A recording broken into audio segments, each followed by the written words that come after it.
கற்பூரத்தை திருடிட்டு வந்துட்டியா? ஐயோ இல்லைங்க, வீட்டுல இருந்து கொண்டு வந்துருங்க. இங்க பாருங்க, பொடியெல்லாம் கூட ஒட்டிட்டு இருக்கு. அது இல்ல, நான் புரியா பேசுறீங்க. இதுக்கு தான் தட்டு காசு போட சொன்னேன். கோயிலே பூசாரி அழுகிறாரு பாரு. ஐயோ ஐயோ, யாருக்காட்ட சத்தியம் பண்ணீங்க? ஏன் ஏனா இந்த மாதிரி சத்தியம் பண்ண என்ன தெரியுமா? என்ன மீறி போன பிள்ளைங்க ஏதாச்சாங்க? கை கொடு. யாரோ உங்ககிட்ட போய் சொல்லி ஏமாத்தி இந்த ஊர் கோயில் சத்தியம் பண்ண வச்சுட்டாங்கடா. இப்படி விவரம் தெரியாத ஆளுங்களா இருக்கீங்கடா.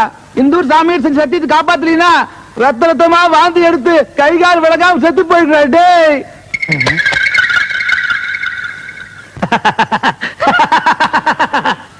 பெரியோர்களே, தாய்மார்களே, அன்னைக்கு நான் வெச்ச குறி கூட தப்பு.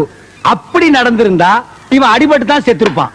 ஆனா இப்போ வாட் ஆர் லக்கி சான்ஸ், ரத்த ரத்தமா கக்கி சாக போறான். அதுக்கு நம்ம என்னங்க பண்ண முடியும்? இன்னார் இப்படித்தான் சாகணும்னு எழுதி இருந்தா சரி, அதுக்கு வேண்டிய ஏற்பாடு